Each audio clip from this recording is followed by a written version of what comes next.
Welcome to the Overrated Experience Sports and Sports Betting Podcast. It's Season 3, Episode 1, and guess what that means? It's NFL season.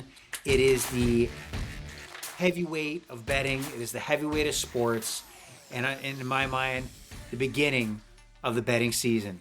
And of course, we got our guests, our mainstay co-host, Austin from Ajax. How's it going? It's going good, and football's back, baby. Football, tell me on a scale, if you had to rank all the sports, obviously, I think we know the answer to this. Where are you putting football ahead of everything else? Football's number one, no doubt. I think I get more excited for the beginning of the football season than I do for Christmas at this point. So there's definitely no other sport that there's no other sport that I'm more excited for.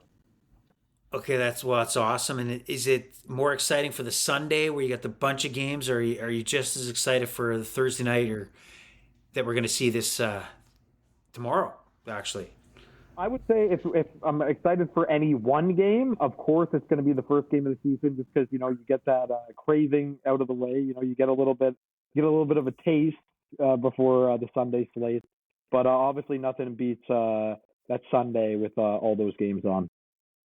Yeah, you bet. Now we got this episode, Season 3, Episode 1, is going to focus on the Kansas City Chiefs and the Baltimore Ravens to kick off, defending Super Bowl champions at Arrowhead. And also, new to the NFL this season is a Friday game, and this game is going to take place in Brazil. And our focal point in this podcast is going to be some of the betting options, whether it be props, whether it be the lines, the over-unders, in both those games. And we're also going to serve you up some power rankings that I put together. And then, Austin, you're going to pick apart, or you're going to agree. Hopefully it's more agreeing, or you won't be invited back on. So that's just a note for yourself. So those are some of the items that we're going to talk about. And we're going to kick it off, and no pun intended. Actually, it is a pun intended. Is that the NFL, interestingly enough, has a new kickoff rule. And we're kind of trying to walk through it and get the basics down. We don't want to bore you with all the details, but it is a significant change. And so teams will be kicking off from the 35-yard line. The uniqueness is that the kicking team will line up at the opposition's 40-yard line, and then the defending team will line up at least 7 players on the 35-yard line and have 2 that can float within the 5 yards of that 35-yard line, and 2 that can actually go back maximum to return the ball.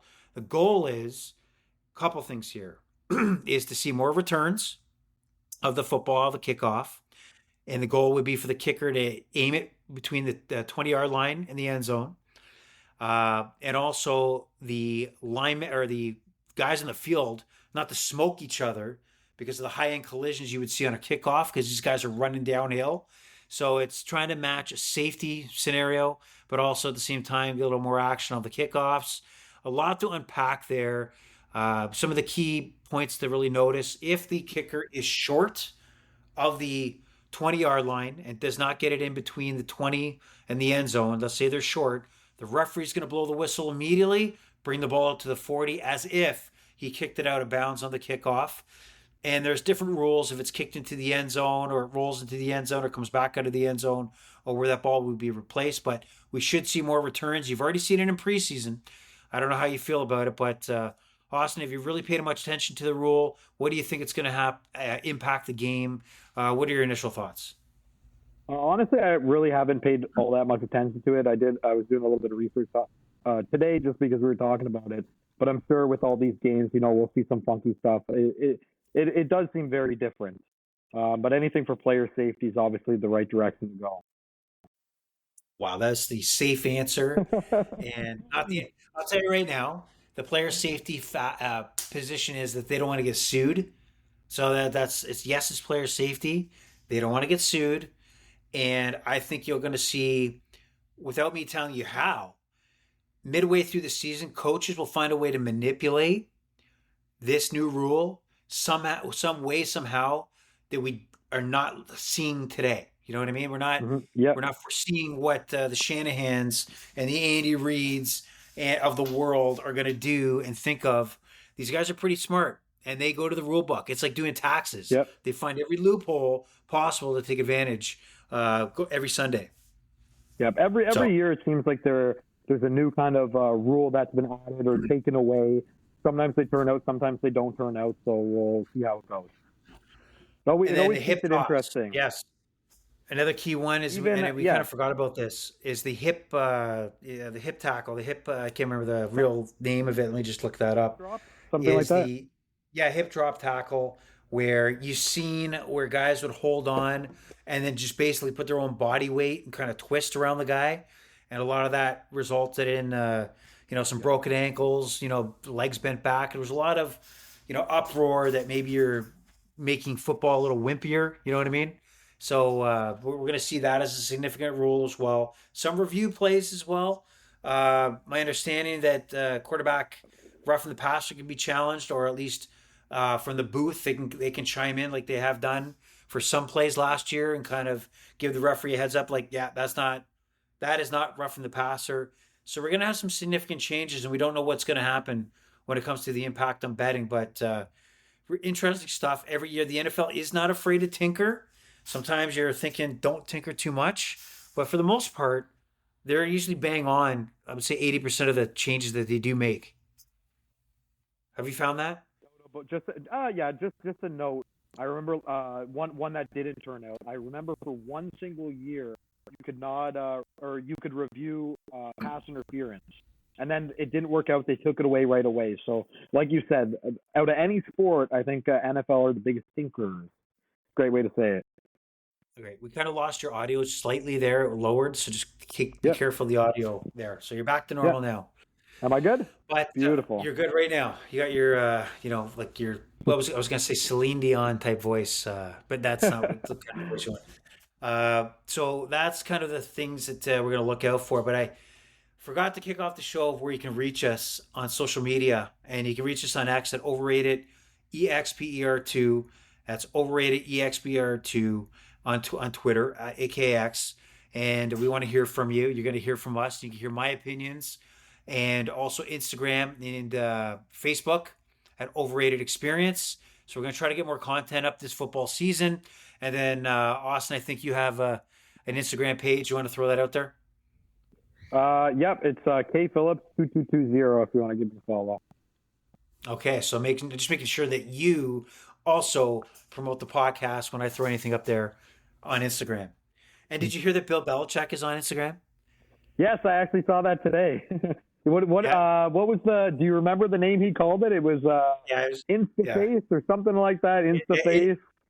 He's like, I never yeah. I thought thought that was pretty funny. I'd actually do this. I'll tell you exactly what it was. So I kind of saved him. Like, I got to use this gold. This is gold, Jerry. Gold. But I Did know I he was save talking it? Where about did I how save he has it? no way to reach out now. So he wanted a way to reach out to the people on his It opinions was or called like something along Insta Face or something. Like Insta Face. InstaFace. Yeah, Yeah, that's what it was. something like that. But Classic that's Bill.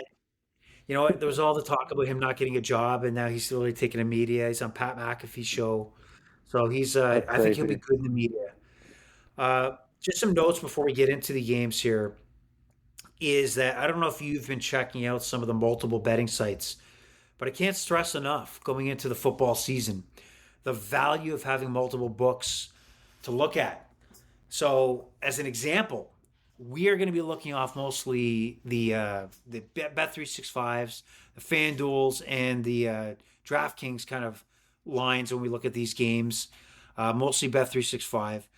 But if you really look at some the options out there, the many options, it is absolutely important. If you look at the KC Philly game, or sorry, the KC Baltimore game, for example, the line went to 3 in favor of Kansas City, which is absolutely huge. It's a key number. And some sites still have it at 2.5. And I know that's made a difference in my decision on what I'll take this game or won't be taken. So it is good to have some options. I can't express it enough. And as we also go through the props, many props are very significant yards differences. A lot of the rushing and receiving totals that you need to have multiple books. So if you like something, you got to get every yard you can because you know that you're going to get screwed by that 1 yard or that one loss of yard. You got to take advantage of that. Have you noticed that? Have you looked around to multiple books and seen the same thing? Yeah, every once in a while you'll notice half a point missing here or an extra point here. And it's definitely, I mean, you got to find every way is better to get your edge. So you have to be looking at these things. Absolutely. So that's some key points. So Yeah. interesting stuff from that point of view. But let's kick it off. Thursday night, NFL action is back. Yes, it sucks that summer is over. I know not technically, but it's over. It's dead. It's gone. The weather's changed. The leaves are falling. It's football time. And at least this gets to February. So Thursday night, we kick it off with the defending, reigning, two-time Super Bowl champions. I know three times, but two times in a row, back to back. Patrick Mahomes, Taylor Swift's boyfriend, the Kansas City Chiefs take on Lamar Jackson and Derrick Henry and the Baltimore Ravens. What a matchup. Repeat of the AFC Championship where Baltimore thought they had their chance to get to the Super Bowl playing at home. They didn't. What are your initial thoughts on this game? How do you like this matchup heading into the season? It's definitely a great matchup. Two of the best teams in the league going head to head. Reigning Super Bowl champion, rematch. It's got everything going for it, honestly. Derrick Henry, first game on the Ravens. It definitely seems to me like the word I would use is nail biter. It's gonna be a great game. Got Honestly, it. in my Yep. head, yeah, in my head, I don't know if we're gonna see fireworks or not. I think it might be more of a low scoring affair, but I'm very excited. So just to take a quick look at the line here, it talked about FanDuel has this at a 3 point edge for the Kansas City Chiefs at minus 102. DraftKings, another obviously well known book, has it at three as well, minus 102. But when you look at, look at the score, one of the local options here that I know you use a lot, they have minus three, but even money, which is a difference maker. However, Mhm. the biggest difference makers, if you look at some of the smaller books out here, just going to give you an example. You Bet and Bet99 both have this at minus 2.5, which is significant to me in such a tight ball game. And I know that, as I stated earlier, I am not going to take the line here. I'm not going to take it. If it was 2.5, I'm over Kansas City. Or if I decide to jump on one of these new books, these ones I just mentioned, or another one or line drops, then I'll jump to the Kansas City Chiefs at 2.5. But count me out of the line of the spread. What are your thoughts on the spread? Is three too much for you? Three, to me, honestly, three is the perfect number. It feels like one of those games. Like I said, I thought it's going to be low scoring.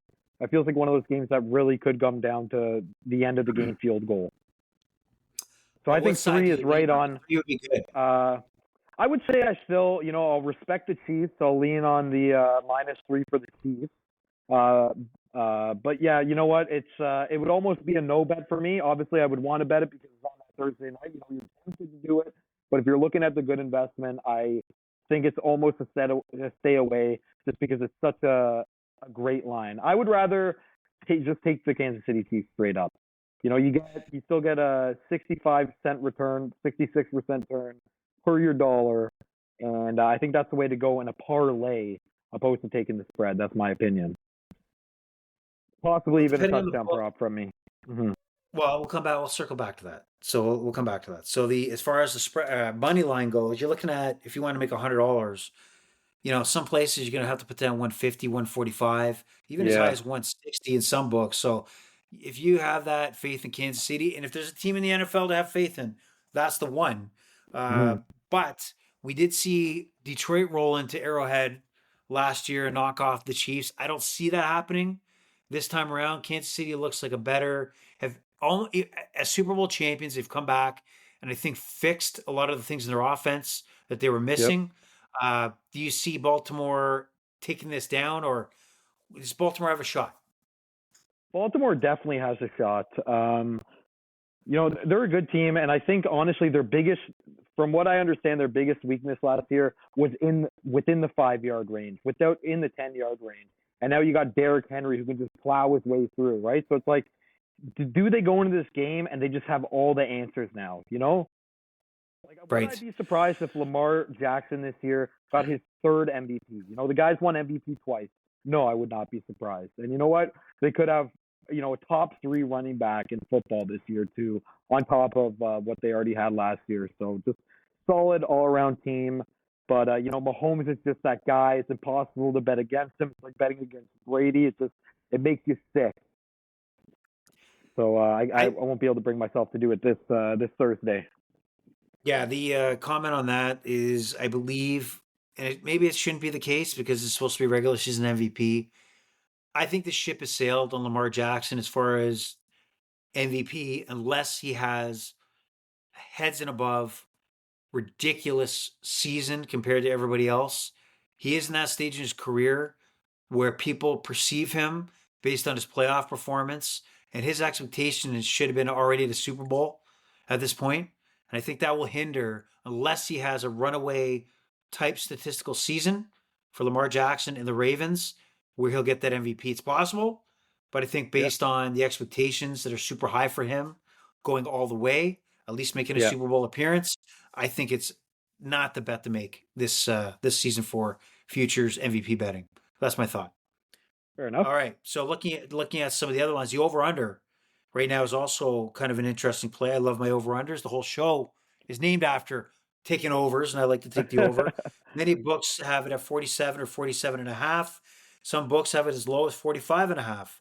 Now, where do you stand on this? Do you see this as a high scoring game? This game ended 17-10 in the AFC Championship, and there was 3 points scored in the second half. Of course, Yeah, bad weather and more of a grinding out kind of game. Where do you yeah. see this kind of scoring wise? You know what? I don't think it's impossible that this game is a high scoring game. Both teams have the offensive magic, but I do think that it will be under 47 and a half. Like you said, the game finished, what do you say, 17-10? Yes. That's not even close to that number, right? And I think everything on paper says it's going to be close. So I think that's how I think it's going to go. I think it's going to be kind of like a 17-20, 17-21 kind of game. Uh, right there where the key number is 3, and I think it's going to stay low. How about you? I also I mean, think you it's did going to be name the low. show. I did name the show, but sometimes you got to go underwear, buddy. You can't go commando all Yeah. the time. So right now I had it listed on FanDuel 46 and a half. Some books have it at 47. I love the under 47. I mean, Mhm. it hurts me. It physically makes me sick to look at an under and sit there and watch and not see scoring, Yeah. not see interceptions or special team plays that turn into points. That really puts a pit in my stomach, like of drinking too much coffee and it's go time, run away to the bathroom kind of thing. That's how it makes me feel. I'm overemphasizing it, but that's the reality of how I treat an under. Anyway, so the over unders, I think low scoring. We're on the same page there. I also think from the player prop point of view, we've got a lot of interesting plays here. I'm going to kick off some, and I'll give you a chance to kick off some, and then I'll maybe come back with a few more. So from a FanDuel perspective, and again, I picked out FanDuel's for some of these props when comparing to Bet365 because they were better as of yesterday, and I'll keep an eye on it leading up to the kickoff to make sure I'm still getting the best line. But something like a Derrick Henry anytime touchdown scorer, he's at minus 110 on FanDuel to have a touchdown anytime. Well, he's minus 115 on Bet365. I envision, he's their new toy, right? Derrick Henry Yeah. is their new toy. And I got a vision that this team is going to at least march down a few times, grind it out, get in the red zone, and try either punching it home with Derrick Henry and short yardage or a short screen pass to walk into the end zone. I think they're going to go Mhm. out of their way to emphasize getting the ball in his hands and punching it into the end zone. So I like Derrick Henry at minus 110 anytime touchdown. I also like Lamar Jackson over 217 and a half passing yards. He had like 250 some odd passing yards last year. And if I envision the Kansas City Chiefs leading this football game, I'm going to envision he has to go to the air more than we think he will. I think 217 and a half is way too low. I think the weather is not a factor here. It's early September. And give me Lamar Jackson over 217 and a half. Zay Flowers, who had over 100 yards receiving. I think everybody remembers Zay Flowers fumbling last year trying to stretch for the end zone. But I like the over 53 and a half yards receiving for Zay Flowers. And finally, before I no, I'll throw those three out. Uh, and again, I look at this more as Baltimore chasing Kansas City and having to go to the air and having to, use their offensive weapons and not grind it out. But what are some of the plays you like? Some of the players that stand out to you in this game? So honestly, you touched on a lot of points that I probably would have said as well. I agreed with almost everything there, even with Zay Flowers. But I completely agree. Where like I have a parlay coming into this, and it's Derrick Henry to get a touchdown, and the following night Saquon Barkley to get a touchdown. And I think it's exactly what you said. This contradicts what I'm saying by it being a low scoring game. But I think because we got these new toys on the offenses, they're incentivized to give them the touchdown. Get the fans hyped about that new guy on the team, right? And I think honestly, I think that's exactly what's going to happen. It's hard for me to see one of these guys not having a touchdown. In the red zone, these guys are going to get the chances. They're going to get the carries to punch it in. I agree. So like I think we're on the same page there. What about anything else I mentioned? I mentioned Zay Flowers having maybe a bigger game. Maybe Lamar Jackson going to the air. Do you foresee Yeah. that, or do you see Baltimore keeping it on the ground? You know what? I don't know if Zay Flowers is going to go crazy, but I think the number you mentioned there was what, 54.5 yards? So something along there. I could see him easily having over 60. 53 and a half, yes. I would guess 70, 80. So yeah, you know what? I think that's a great bet. I don't know if he'll explode for 100 yards. Lamar Jackson's not exactly known for having the most passing yards in the league, but I like that bet. I think it's sound, and I think 217. I think you said, or something along those lines. Very low. I think Two, you kind of set that more around 250, like you said. 217 and a half, and again, better on FanDuel than you did see in Bet 365. I think it was like 221. Yep. DraftKings, same thing. So something like, again, I can't stress enough, especially if you like your props, Yeah. you cannot stick to one site. You have to shop Yeah. around. You have to shop around. I mean, public money is gonna sway all these lines. You gotta be ready. Gotta be ready to Absolutely. lock in the right number. Now some interesting lines I did like on Bet 365. I'm going to tell you a story about Bet 365 before we get to the other game. Is I like you have kickers. Who are the two kickers in this game? You got Butker and you got Justin Tucker. Are they pretty good? Two amazing kickers. Two of the best kickers in football. Right. So if I And see Justin Tucker is longest the field best. goal, right. So if I see longest field goal to be made, 46 and a half yards, minus 120, I got to imagine at the end of the first half or late in the game that each coach is going to trust one of these guys to hit a 50 plus, Oh yeah. You just got to check the right? weather before the game, make sure everything's good. And I honestly, don't, that's a no-brainer these guys are bet. so good. I don't give a shit if it's a hurricane. I'll take these guys at 46 and a half yards. Fair But enough. another interesting value bet, I might put a few dollars on when you tell me what you think. A successful 2 point conversion plus 320. And the 2 point conversion over the last 5 to 6 years has become the norm for many teams, depending on the math and or philosophy of the head coach. Do you see a 2 point conversion, at least an attempt in this game? I need it to happen. But what about an Yeah. attempt? Do you at least see that happening? An attempt. I'll be honest. That is a bet myself. I'd probably stay Well, away I'm from not just because attempt. I said I Okay. have to have it done. Yeah. Now, the attempt See, is more the see, question. the attempt. I can't say for sure. Like in my head, like we were just talking about, you got the two best kickers in the league. Those extra points are pretty much guarantees. They're not guarantees, of course, but 95% of the time you still get that 1 point. Uh, I mean, I'm not going to be surprised. I would have to look at the odds. Give Well, me 3 to 1. that's Yeah, I'm taking that, three no to doubt. one. Three to Okay. one. Is that the odds? And Oh, that's the odds, yep. And then then we have 100%. Just for the attempt, it's 3 to 1. no, not the attempt. I mentioned the attempt is the question, Yeah. but the successful 2 point conversion All is right. what's giving That's me still plus good. 320. Okay. I just want to be clear, our fans out there. Hmm. It has to be successful. All right. So, last one for this game, which helped me in the Super Bowl. And there's value here. I'm going to promise you there's value here. Backup tight end, or seldom used, Noah Gray, over 1.5 receptions at plus even money, at 1 plus 100.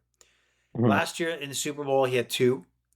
He's always the guy when Kelsey's on the sideline or they're going two tight ends, where when Patrick Mahomes is scrambling, Noah Gray gets in the mix for a yard and a Hmm. half, for 2 yards.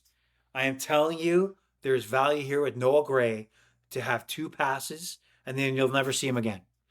But so Noah Gray, there is value here for Noah Gray. What do you know Interesting about bet. I Noah might Gray? throw some. I don't know too much about Noah Gray, but I like what you just said. I'll throw some money on it. Okay. So I'm going Two to tell you, receptions. as we, Yeah. yeah, any other thoughts on this KC Baltimore game on the betting or anything else before we transition to the Friday Nighter? Other than I'm very excited, I think we touched base on everything that I had in my head, so I think we're good to go. Okay. And before we transition to the other game, so Bet365, again, I think we talked about coming into football season, one of the top sites to be on, right? One of the gives you the most options. However, we talked about different sites may have better odds in certain areas, but they have a lot more appealing options for you that many sites don't have.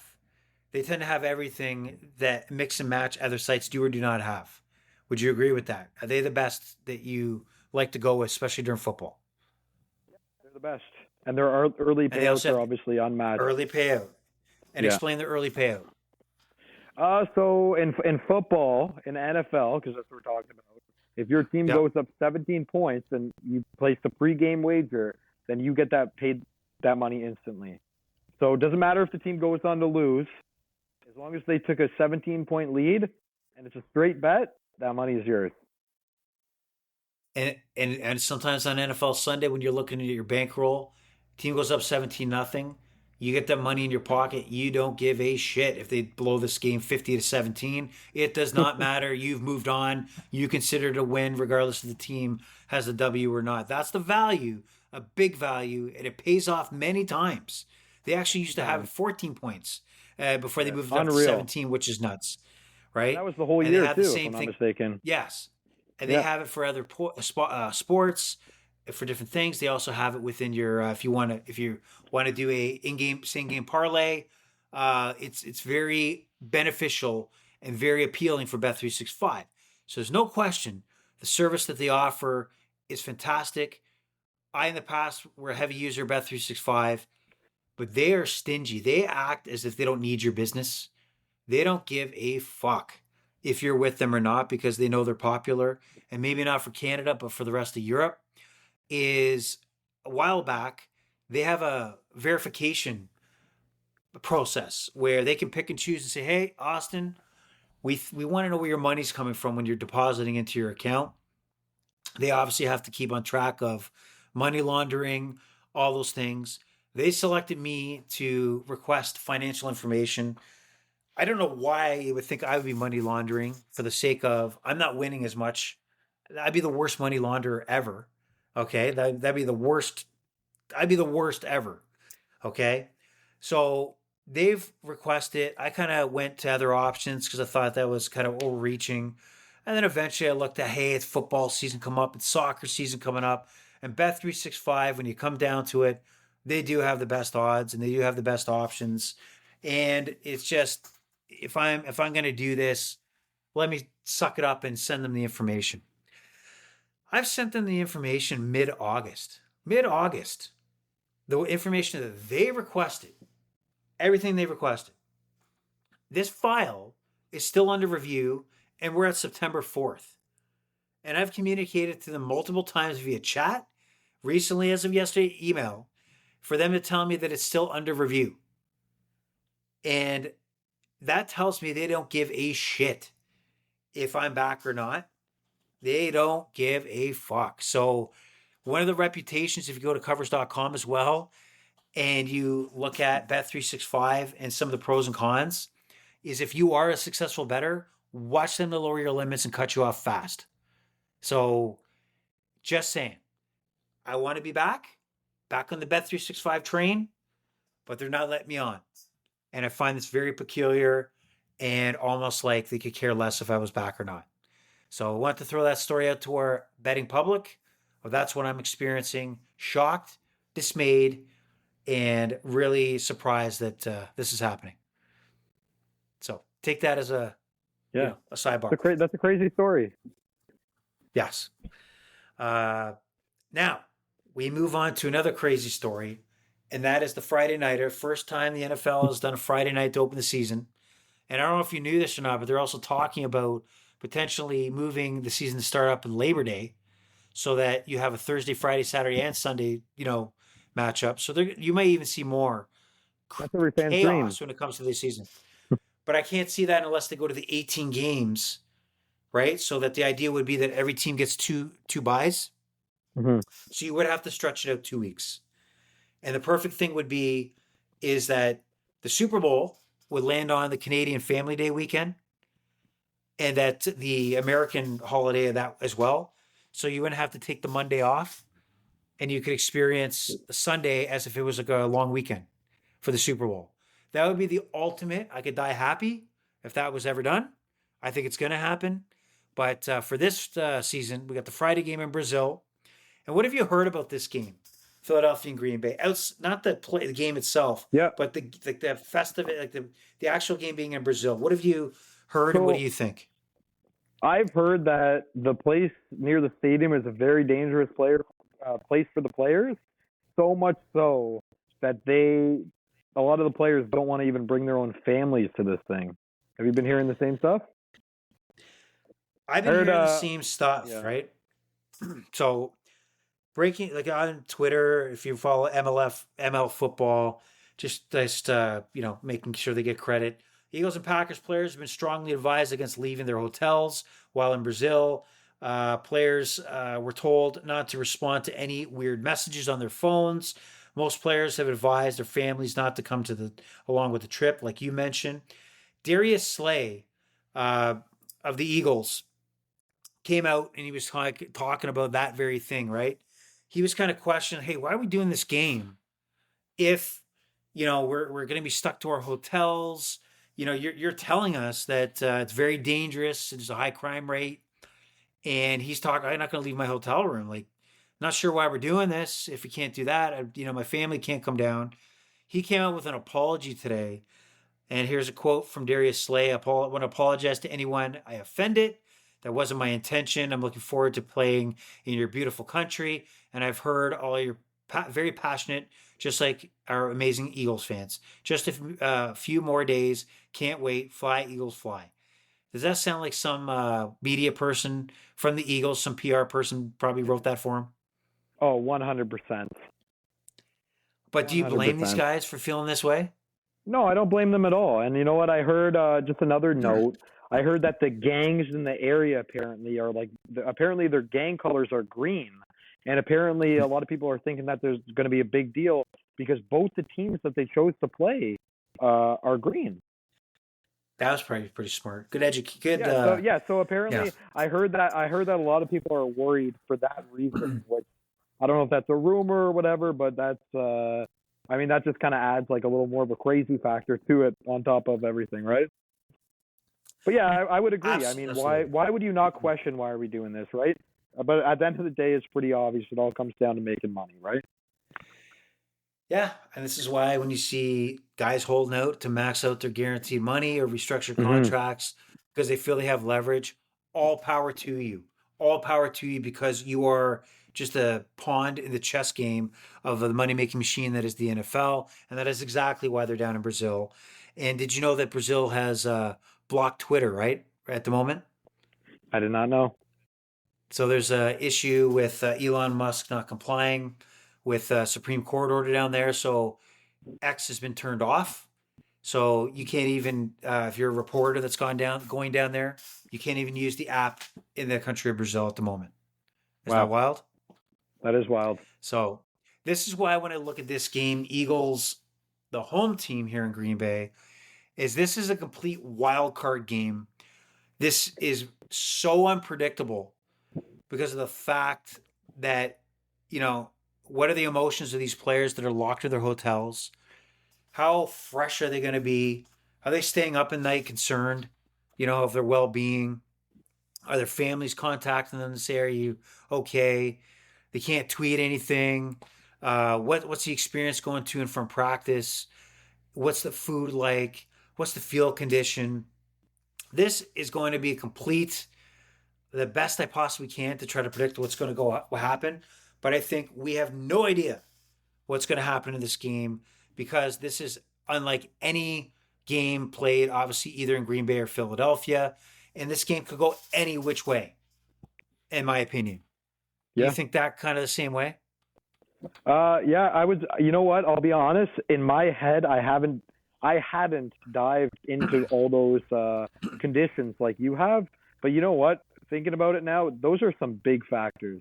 Those are some big factors, and I think it does make it more of a coin flip than I honestly initially thought.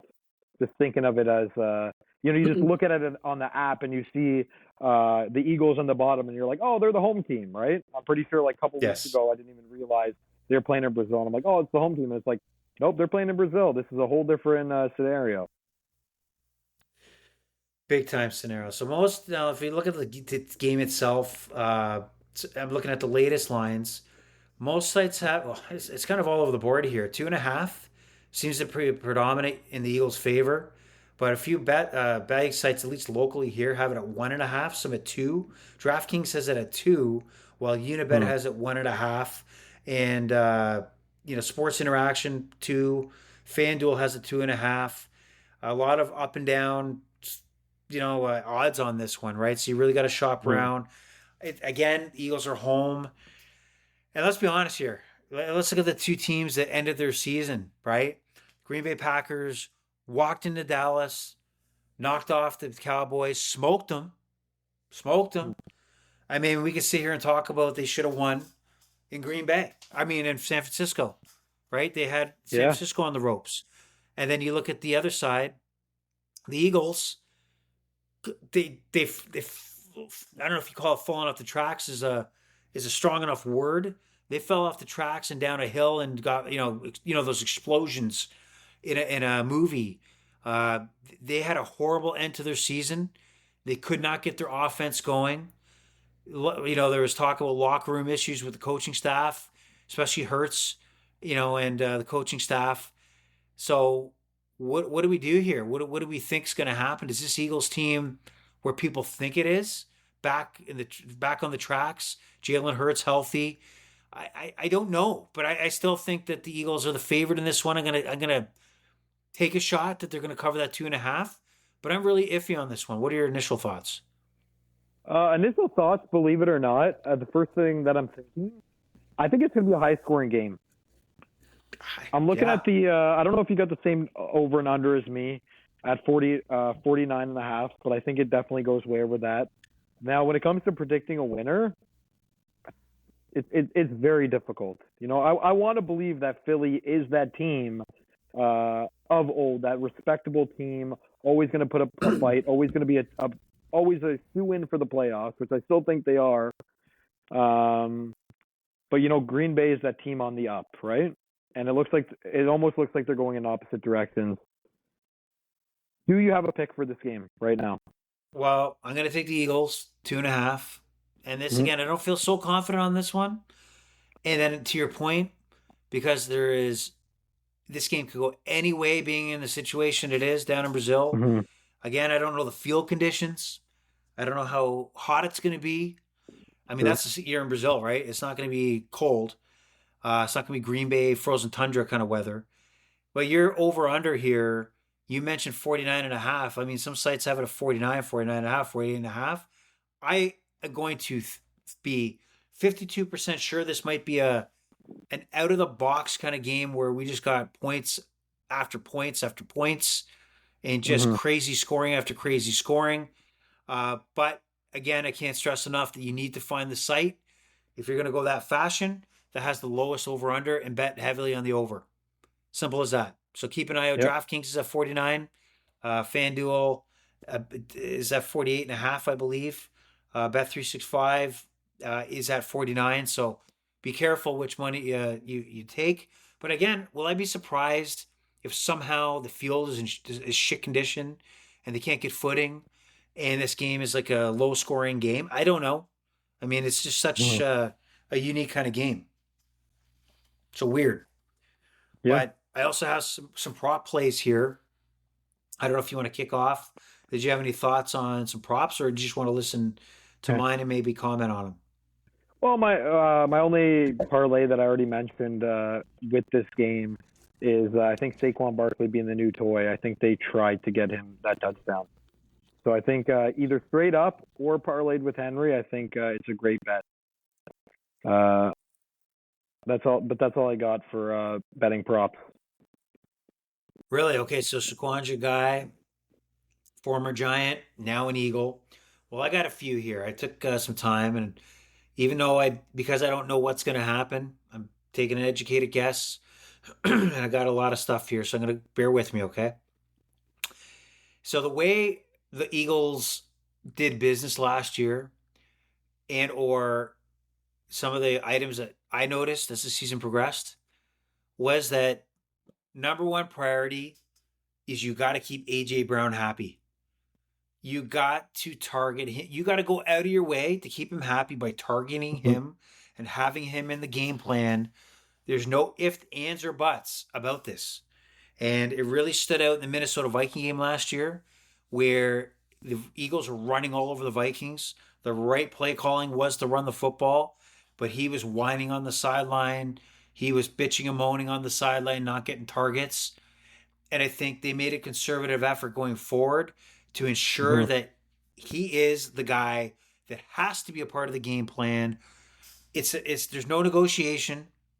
They're going to get on the ball, or at least attempt to get on the ball. So when I look at AJ Brown in this game at over 68, 9.5 yards receiving, I'm going to take the over on this one for AJ Brown. And then for AJ Brown as well, longest reception over 23.5 yards at minus 115. I think he'll have at least one big gain in there where he'll have a significant reception, maybe blow away the 23.5. What are your thoughts Yeah. on AJ Brown and how the Eagles game plan him? Or I think that target him? I think that's a great point. Last year for those first like 3 games, Devonta Smith was the guy until he had that temper tantrum. The only thing is, like I looked down on him for it. The only thing is, once he had that breakdown, and they did start throwing it to him, they were successful with that. It worked. AJ Brown really is that guy, and you know what? I think all those points you mentioned make it sound like some excellent props to take. I couldn't agree with you more. Well, their offense went to shit, right? At near the end of the Yeah. year. And I think you have Devonta Smith is now in his third year. And there's times where he can have a huge game. He's a small guy, fast guy. He stretches the field. He's an impact player, and I just think it's a mistake if maybe 25. It's like Jalen Waddle with the Dolphins. You got to factor him in.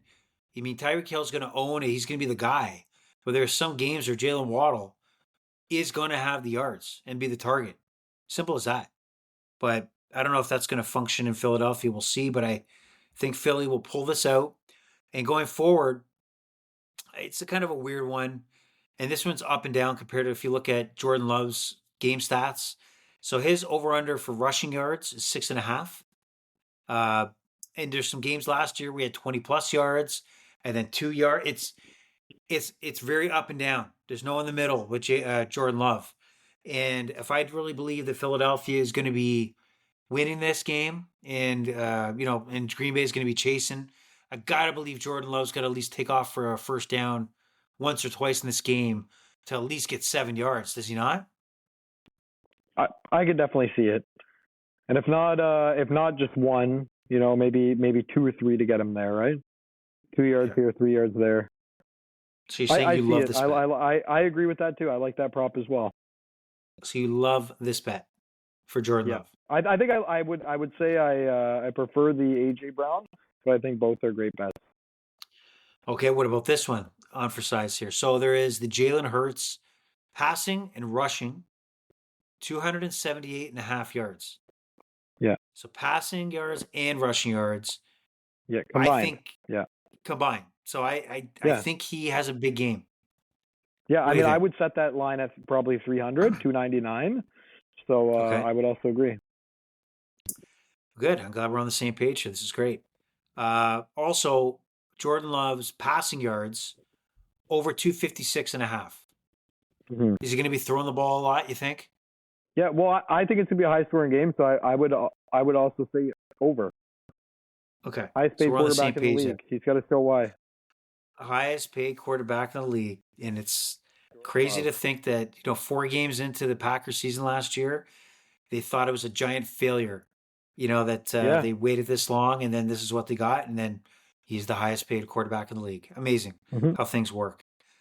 Well, those are my plays on the Brazil game. Any Yeah. other thoughts in this game that you like?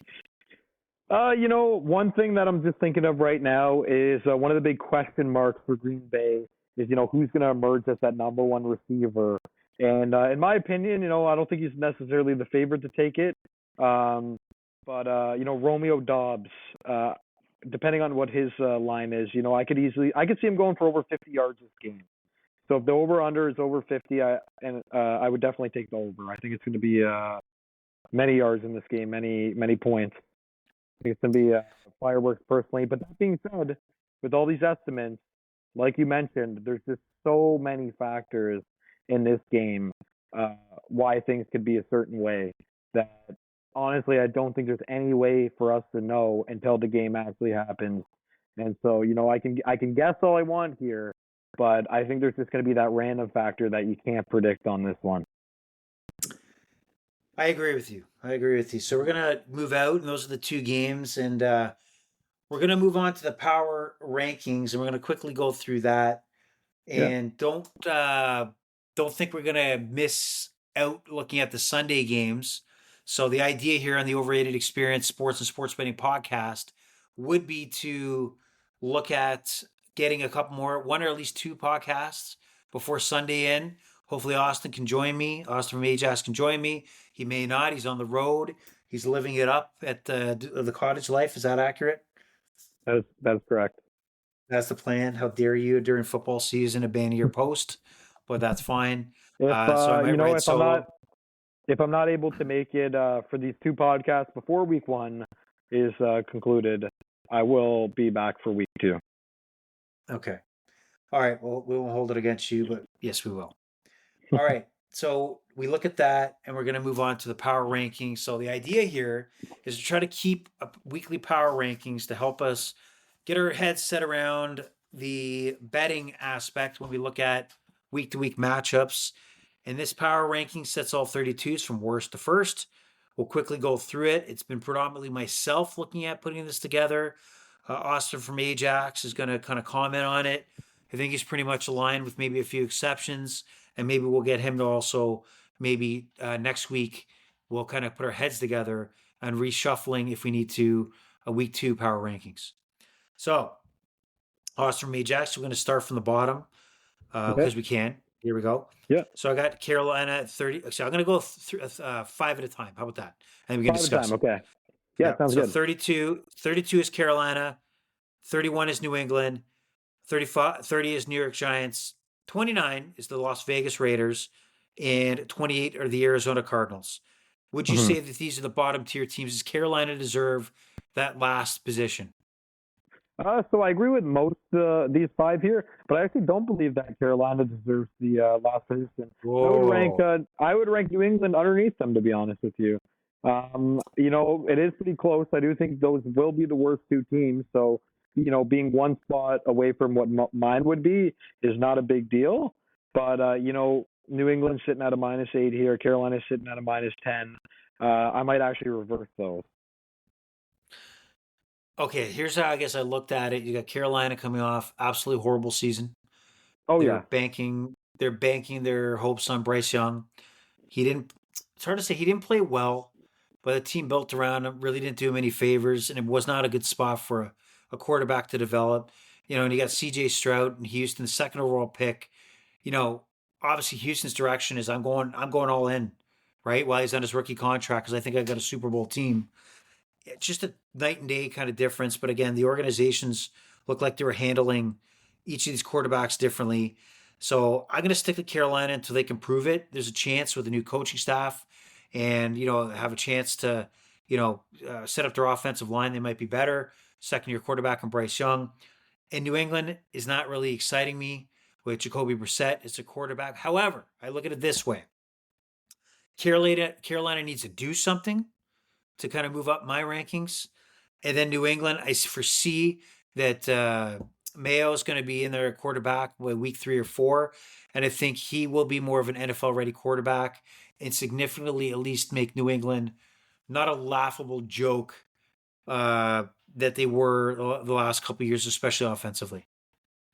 That's what I looked at. The Giants, I mean, come on. Do you really like the quarterback situation there?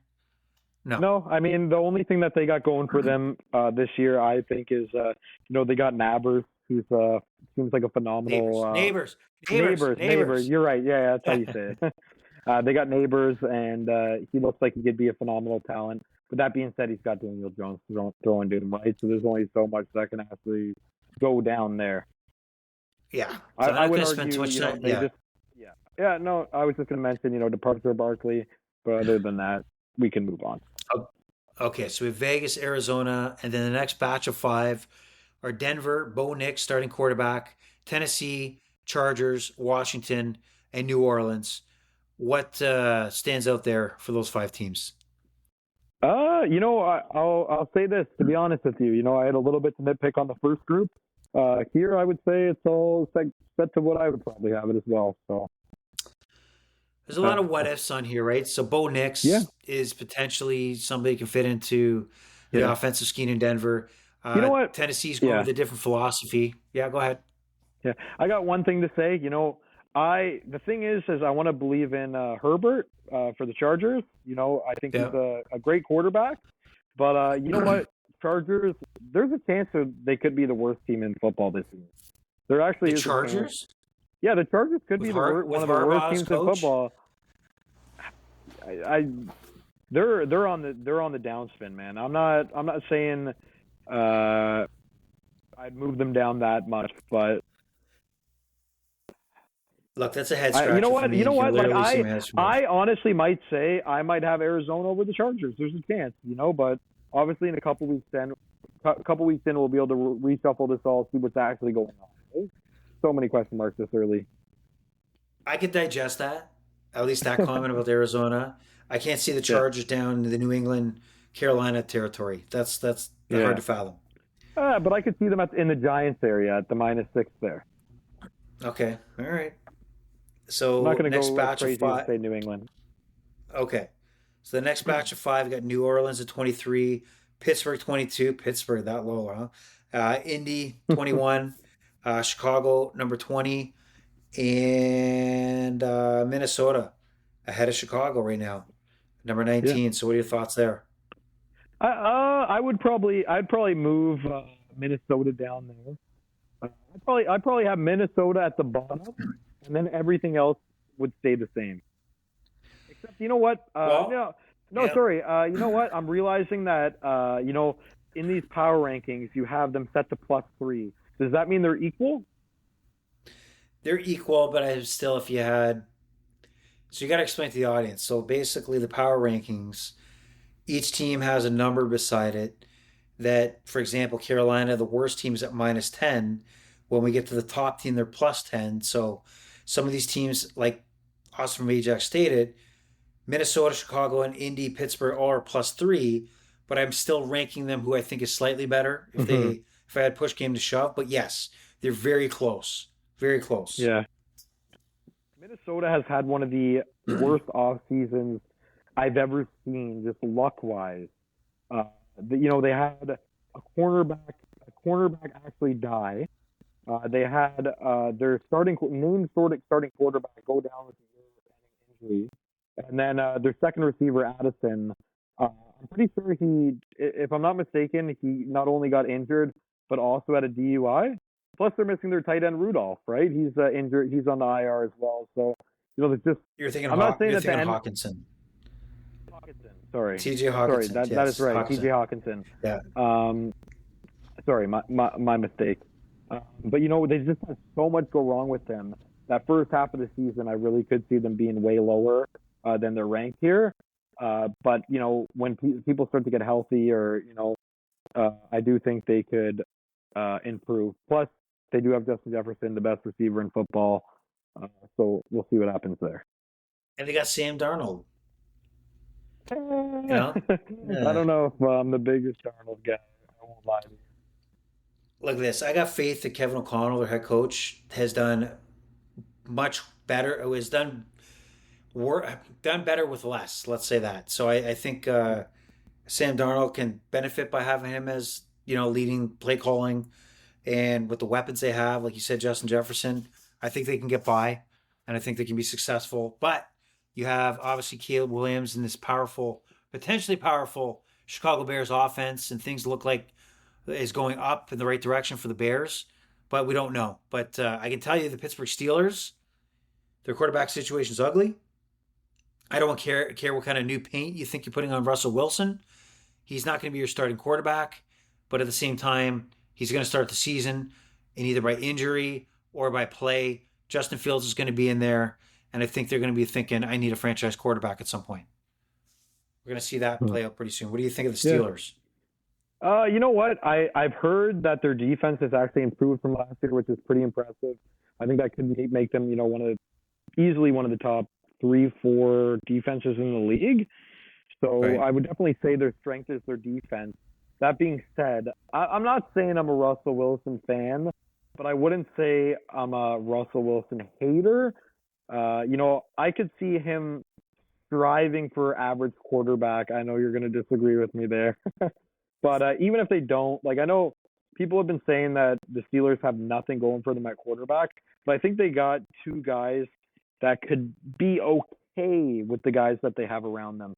There's a lot of talent on the Steelers team. I actually, we talked about it on our last podcast. Every year, every single year, this team overperforms. And on our last podcast, I was talking about how they go under 500 this year.